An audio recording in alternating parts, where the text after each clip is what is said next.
Hi, welcome to the Gamesplainer. I'm Jeff the Gamesplainer, and today on Gamesplaining, It's a Wonderful World. So if you have watched the Gamesplanation, you'll have an idea of how It's a Wonderful World plays. I'm going to have a playthrough. I've set the game up as a 2-player game, which means that we will get 10 cards each at the beginning of the game, even though we're only choosing 7. If you have a 3-player game or more, then you're only taking 7 cards. Otherwise, the game plays the same. We then have a look at the cards to see what is going to give us benefit, what is going to give us cubes for future use, and what cubes we can get from there. So right at the beginning of the game, I'm going to be able to produce 2 grey cubes, which means I can produce that. So it's probably worthwhile doing that one. This one, I'm going to be able to, assuming I can get that card, which I will be able to, I'll get 2 of the blacks and 1 of the greens, which means one of those blacks can go for that one next time. So that's a possibility, a good possibility. I'm not able to produce any yellow at the moment, so it's not worthwhile at the moment. This one would be a very worthwhile card to have because that's 2 multiplier, but I have no way of producing blue at this point in time. But this is the round that I should play this one on if I was going to take it. This one would be a grey short of being able to gain it for this turn. But by gaining it, there's a possibility of that one. 2 black, there's a possibility of that one as well because I create the black there and with the card down there. 2 black, 2 green. I might be able to get this one eventually, so it's probably a worthwhile one to look at, hang on to. I like the extra girl on that because I will get points for having that. There's not a whole bunch of point in that one. Even though I could get it, I've already got a way to produce the blue, so I'm going to leave that one. And this last card, while this would actually give me the yellow, it might be worthwhile looking at maybe doing this one in the future. Depends on what's in the other hand. So for the moment, I will hang on to these 2 cards and throw the rest across. This is all happening at the same time, by the way. But the other player who is going to get benefit from making blue buildings can produce 2 black and a blue at the moment. So out of these, there are no blue buildings there, so it's not of much benefit to him. This card is going to use that blue that he's producing, but he also needs black, so he'll need to get 3 grey to make this one work. It might be worth his while. We'll just put that there for the second. It'll be very worthwhile having this card early in the game, even though he can't produce any yellow yet. He can put the guy's faces onto that. They'll cost him 2 points, but he then get 3 points per building of that kind. So it might be a worthwhile one for him to go for. Once again, he's not able to produce any yellow yet, so not quite at the moment. He really needs something that's going to action with just black. So I think probably putting one of these guys down is his best bet. And then he trades them across. Okay, back over to this player with this pile of cards in hand. So the way he sees it is he's got 2 grey going to produce him that extra black. So he's got 2 black and 1 green. So he's going to need 1 more black for that. He doesn't have any multipliers or way of creating yellow. If he were to go with this one, that might give him a way to do the yellows. Yeah, he might build on that one. Probably go for that with it. Back over to this player. He has the way to create blue, so he might go for that one.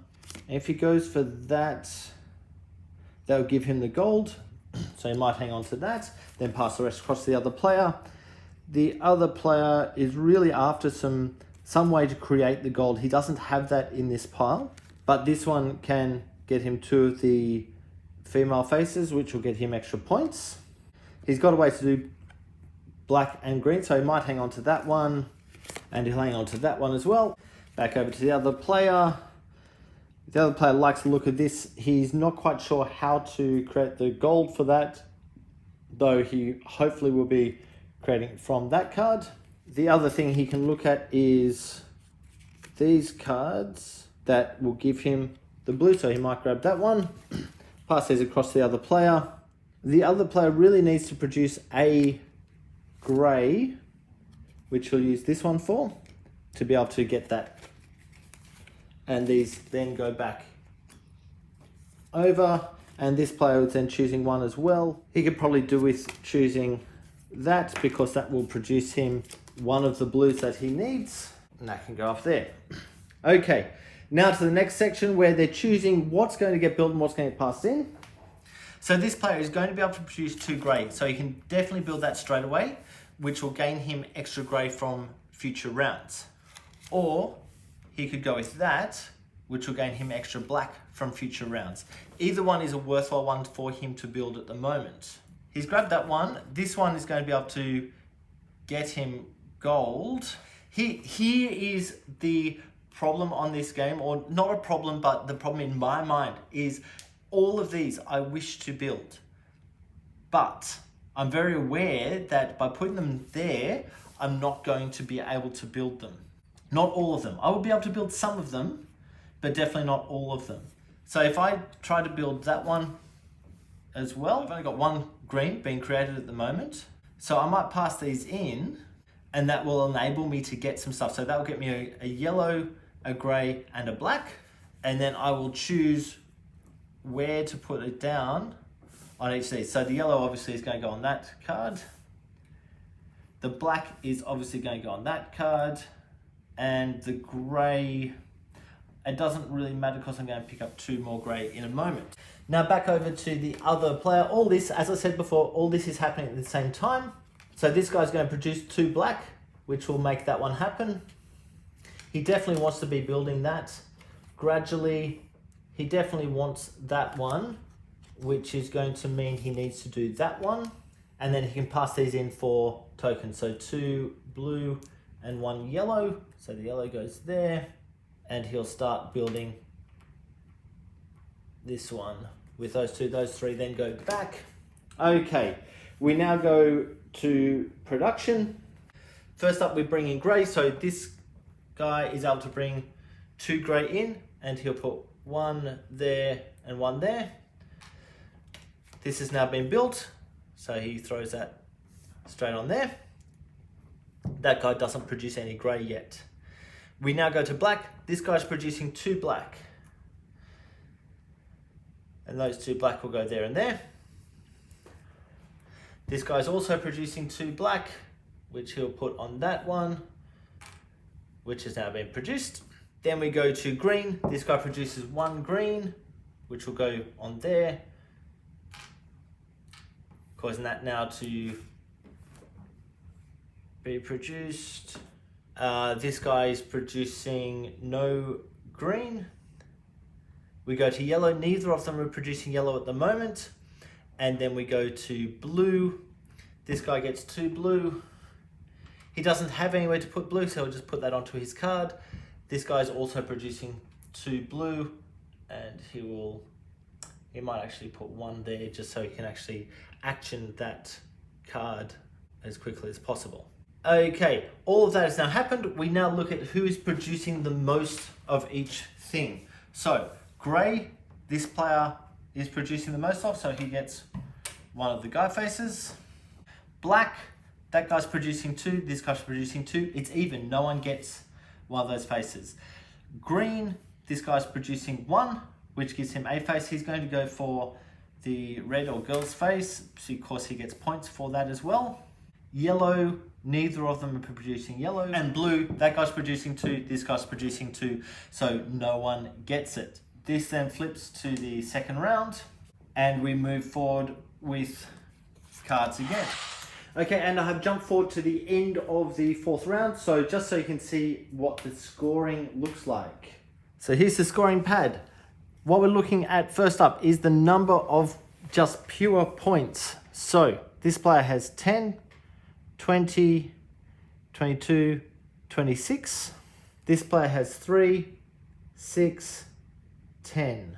Then we're looking at any points that come from the black cards. So this one's getting 1 point for every black card. There's 2 of them, so he's got 2 points. This guy's got no points at all on the black cards. Green cards, there are none in there. There are none in there. Yellow cards, there are none in there. There's 3 points per yellow card here, which is 1, 2, 3. So that's worth 9 points to him.